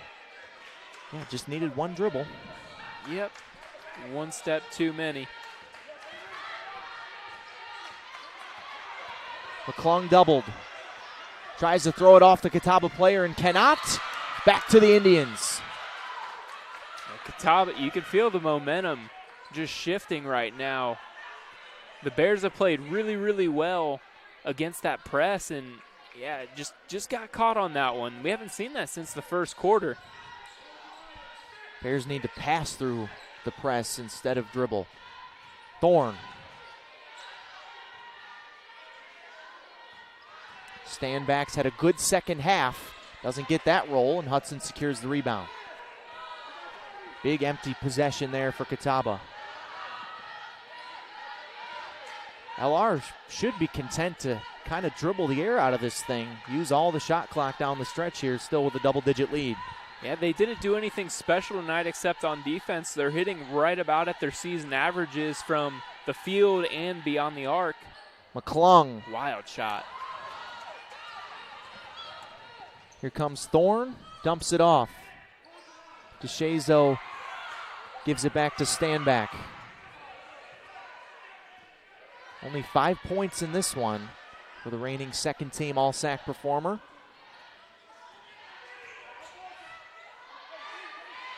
DeShazo just made a 3. Had an opportunity to take one there and didn't. Falls down, kicks it to the corner to Downs, who takes the 3 and gets the roll. Back to single digits. Yeah, back-to-back threes. It's not what you want to see. Good passes there, though. That's the Bears need to continue to do. 8-point lead. As we creep down to the under 5 media. Should be on the next whistle. Shot clock at 10. Got to make something happen here. Hudson with the basketball in her hands. Gets it back. Goes up and in. That's where the Bears should go every time, late clock. Yeah, use up as much time as you need. Get it down low. Crooks has been good off the pass. Good defense here, but they're going to call Crooks. Not a shooting foul. Blakely Crooks is third. McClung's playing with 4 fouls, so she's got to be careful in the last 4:42. The lead is back to 10 for the Bears. Take a look at the foul there on Blakely Crooks on our Spangler replay. I think we cut it before the foul, but 4:42 to go. 10-point lead for Lenoir-Rhyne over number 14 Catawba. See if the Bears can close it out on the Bear Sports Network. Kia in Hickory. We want to see you driving a new Kia or, hey, a quality pre-owned Kia. We've got a huge selection of new and pre-owned Kias. You got to get to Paramount Kia in Hickory, Highway 70, ParamountKia.com. Moret Stadium is an iconic part of LR Athletics, hosting games, tailgating, marching band competitions, sports camps, and graduation ceremonies. The stadium serves as a valued focal point for the greater Hickory area. The time has come to renovate the stadium to allow LR to continue to offer our student athletes, fans, and the community an exceptional experience.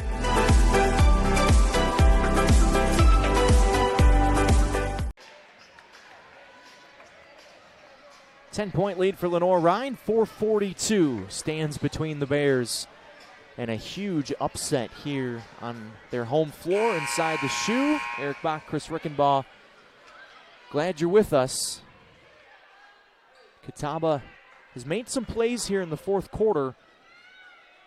See if they can continue to chip away at this lead that grew all the way to 16 points at one point in the late third quarter. Shania Downs just hit a corner 3. This teardrop is too strong, and Harmon grabs the rebound off the tip. Emily wisely pulls it back out. Thought McClung might take that three, but makes the right decision. Yeah, she's been shooting well behind the arc, but the Bears just need to run out that clock right now. Take those high percentage shots inside with Crooks and Hudson. McClung off the kick. Downs grabs it. Now the Indians will run.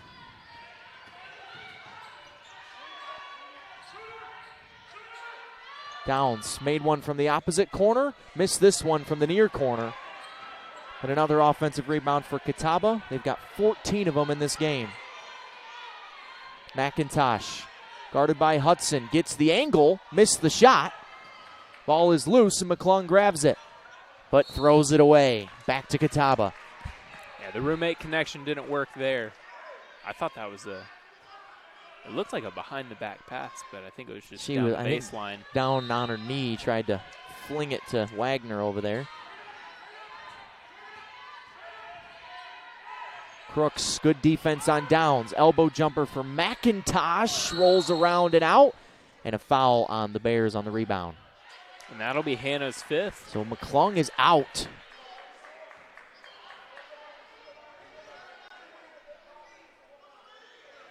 And that's five.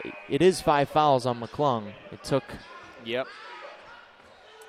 So took the officials a second to figure it out as you take a look at the Spangler replay. Yep, just undercut the airborne Shemaya Stanback there. So Dillinger will come in for her. Catawba yet to be called for a foul here in the fourth quarter. So I guess all of Terrence McCutcheon's, we'll call it disagreements with the officials, has paid off here.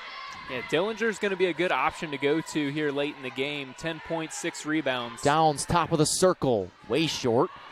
But Stanback runs down the rebound in the corner. Catawba can't afford to take too long, though. Thorne dumps it off. Good pass to McIntosh. Back to 8. And coming down to the wire here, expect them to run out the clock, get it inside. But with one of their primary ball handlers fouled out of the game, that's a disadvantage for LR. And you got to think Emily Harmon will have the ball in her hands the most in these last 3 minutes. Yeah, and they definitely need to go down low, though. It's got to be Hudson or Dillinger down in the paint. Kick to Dillinger along, too. That's not the shot you want. And Catawba grabs the rebound. Stanback kicks. McIntosh from the short corner. Air ball. Downs wins the rebound and puts it up and in. Yeah, this is the closest Catawba's been in a while. It's down to 6 with 2.5. Yeah, the Bears trying to take time off the clock. They've lost that offensive edge that they've had the entire game, and they're trying to kill time, and they're trying to set up their plays and be really efficient in what they're doing, but it's just taking way too much time. A steal for Thorne. Can they run her down? They cannot. Back to 4, 2 minutes to go. Timeout LR. We knew the run was coming. It was just a matter of whether or not the Bears would be able to fend it off. We'll see if they can as we take just a 30-second timeout. So go ahead, Chris. Yeah, it's just the Bears have played so well this entire game, playing fast, and then they got to the fourth quarter and wanted to kind of stay. They tried to get away from it, waste clock, and they've put themselves in this position. With how good this game's been going, it's going to be really tough if they can't close it out. Bears haven't scored in 2 minutes and 46 seconds now, and over that time, Catawba's chipped away. It was 16 at one point. It was 16 at the end of the third quarter, and now just down to 4. But with 2:04 to go, no need to panic if you're LR. No. But still need some execution on offense because the Bears can't afford to just dribble this thing out. They need some more points. Yeah, they absolutely need to go for points because Catawba's not going to stop scoring. And if you keep giving them opportunities, and like the press has come back on now and they're just dribbling and holding the ball, they got to play fast. And they're going to catch themselves just like that. McClung on the bench is a disadvantage for the Bears as there's a foul called on LR on the reach in there on Alyssa Wagner. Catawba still has yet to be called for a foul here in the fourth quarter. Yeah, it's been a tough game, very physical. The LR's taking the brunt of the fouls.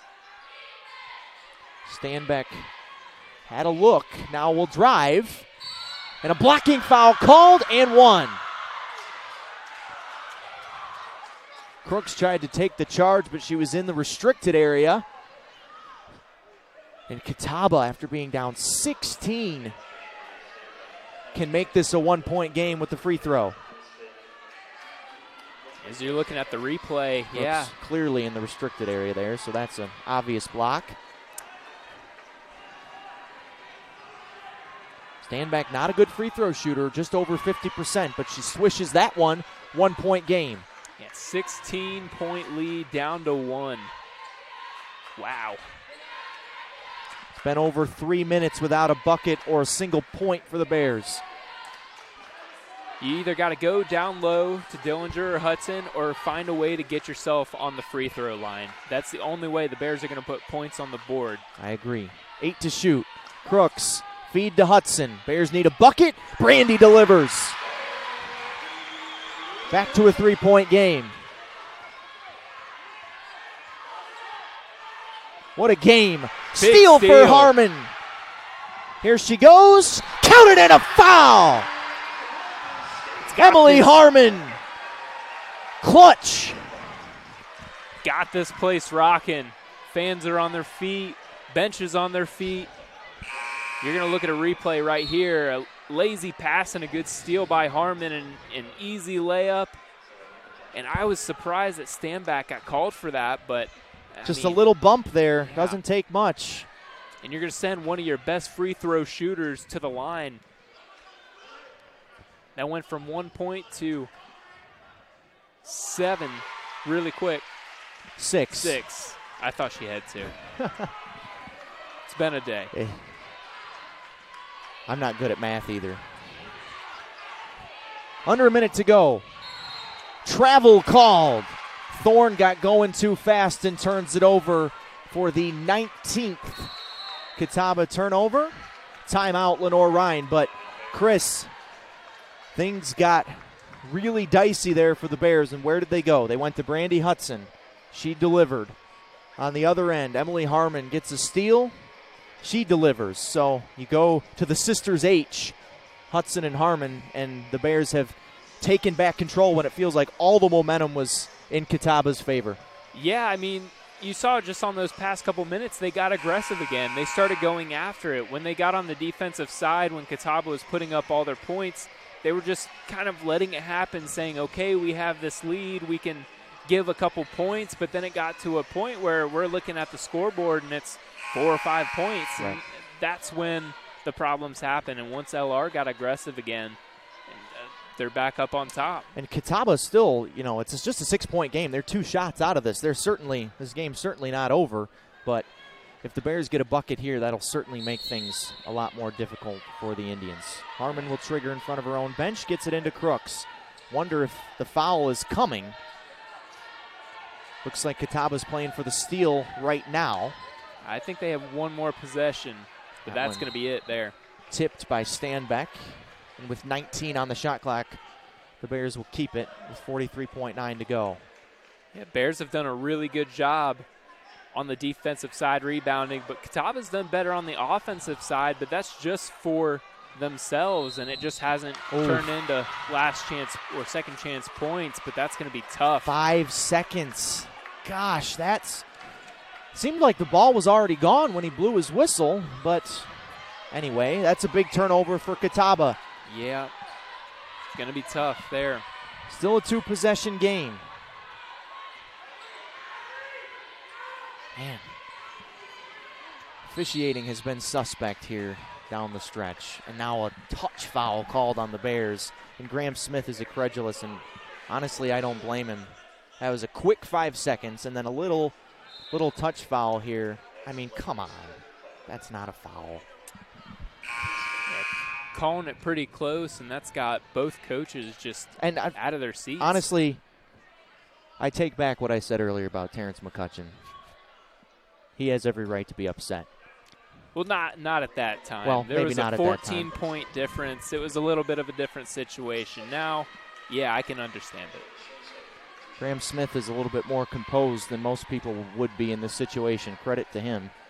2 shots for DeShazo. She's basically automatic, 89% from the line.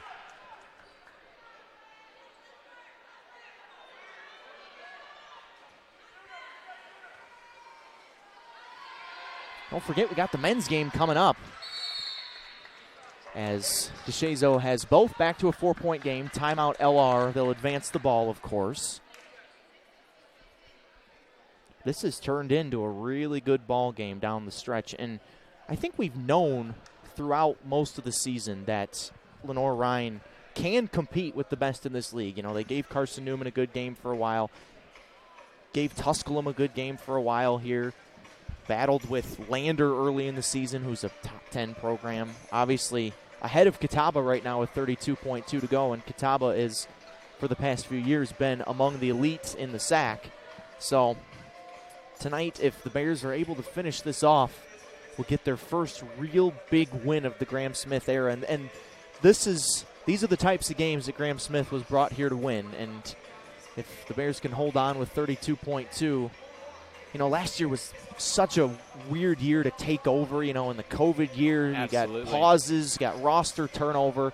Now he's able to really have his first recruiting class, got a great land in the transfer portal with Brandy Hudson. Hannah Stoll, who is injured tonight but has shown up mid-season, has provided a big boost. Obviously, got Emily Harmon to come with him. She was originally committed to William Peace, where he came from, and once Smith took the job here at LR, Harmon followed him. So the future is certainly bright, but Bears are going to feel a lot better about this season if they can finish off this last 32.2. Ball is in, and a foul on Standback there as Harmon will not shoot free throws yet, as that's only the 3rd foul on Catawba. They've got fouls to give here late in the 4th quarter. Yeah, there's a little bit of a discussion on something. I think they're discussing whether or not this might be flagrant. I mean, it's obvious what Standback's obviously trying to foul there, but I think it would be the wrong call to call a flagrant foul on her because of the situation. And I think they're going to call it.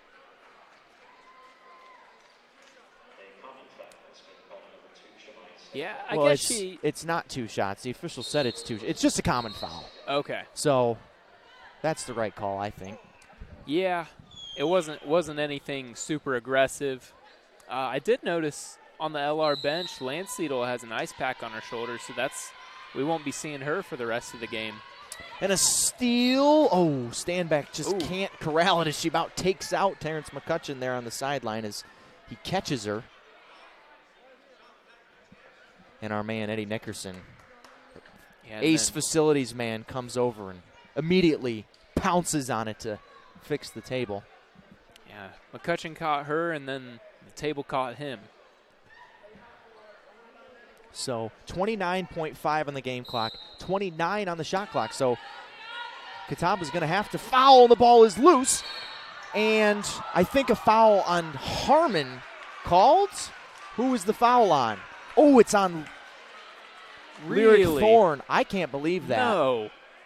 Neither can Terrence McCutcheon. Look at him there at the bottom. Oh, wow. She was going for the ball. Let's take a look here. Let's take a look. Oh, how can that be a foul on Lyric Thorne? I guess it looks like she had her hand out like it was a push, but maybe it wasn't. It didn't look like it to me. Goodness. Oh, my goodness. This is a big call. 27 seconds left. Your team's not shooting very well. 34% from the field, 25% from behind the three-point line. Lenoir-Rhyne's done everything they need to do, lost it, and then got it back 2 or 3 times in this game. They just need to figure out how to close it. Catawba just plays fast, though. Hudson gets fouled, and another hard foul there by Downs. Catawba's just got to be careful. It's obvious what they're trying to do is foul.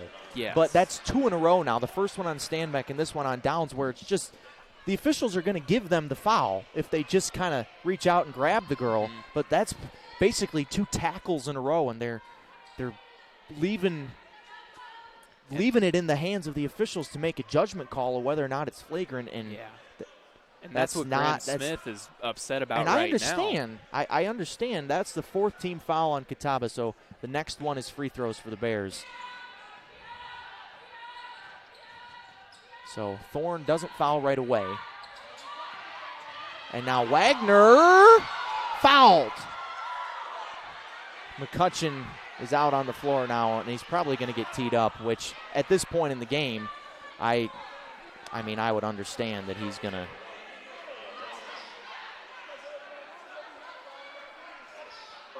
So Alyssa Wagner will shoot 2. That's 5 fouls on the Catawba player. Figure out who they called the foul on as you look at McCutcheon there. They're just letting him go at this point, which Downs, I guess I understand. Yeah, Downs is out. That was on Downs, so she's out. And now he finally got his technical foul. And he said thank you. So, I mean, he was waiting for it at this point. And again, I don't blame him. No, because that not. foul on Thorne was highly questionable at best. And if with Emily Harmon, so Emily Harmon will obviously shoot the technicals, but Wagner will have to shoot the bonus.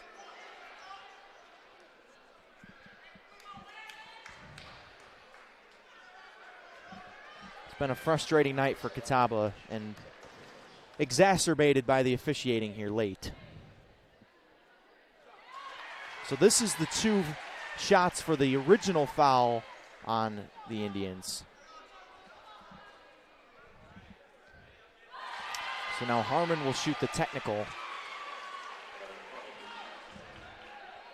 It's just a little unfortunate that this kind of monumental win for the Bears has to end this way, with officiating controversy and technical foul on the opposing coach. Yeah. I mean, obviously Terrence McCutcheon is a fantastic coach and has Catawba right at the top of the league. Tonight, just not the Indians' night. They got outplayed from basically start to finish. They had that stretch in the 4th quarter where they made that furious comeback, but the Bears were able to weather the storm. The Bears just did what they needed to do all night, and they took care of business. They didn't go out and do anything special. Only 3 for 9 from the 3-point line, 45% from the field. They're shooting just about that all year. They just did what they needed to do, and I think it finally, another team just didn't shoot lights out. Yeah, only 23 for 66 from the field. Catawba in this game attempted 17 more shots than the Bears. And LR has 1 fewer make from the field. They have 20 points from the free throw line, 20 for 24, now 20 for 25. Yeah, 15 from the field and about 13 from the 3-point line. The Bears didn't make a 3 in the second half. They had 3 threes in the first half. Catawba ended up with 6 makes as Stanbeck accelerates and lays it in, but it's too little too late at this point. Yeah, going to have to foul right away if you have any shot, but I just don't think there's enough time. Yeah, no time ran off the clock as that ball got tipped, so they're taking some time off.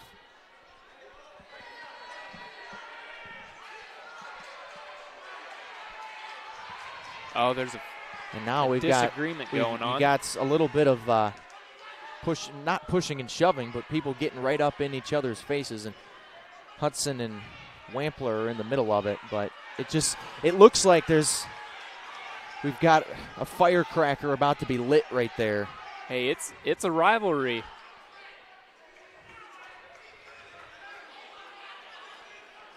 Harmon and Hudson, look at them right there scheming. So they take .3 off, 9.7 on the clock.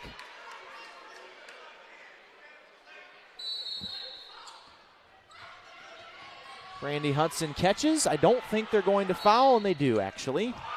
And she loses both her shoes. She lost both of her shoes. I don't know if I've ever seen that before. Gotta lace them up. I've seen somebody lose one shoe lots of times, but she lost both of them after she committed the foul, and the LR students are letting her know about it.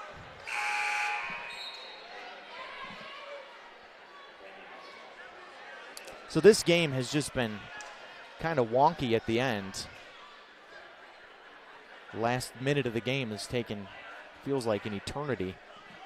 Yeah, and they're just right on that line to where if they foul, they could possibly get back. Too late now, but they were yeah. in that gray area. I agree. And I think around that 20 seconds is about where that ended. So this is going to take enough time here off the clock and going to end it. Victory against the number 14 team, and that's huge for this program. It sure is.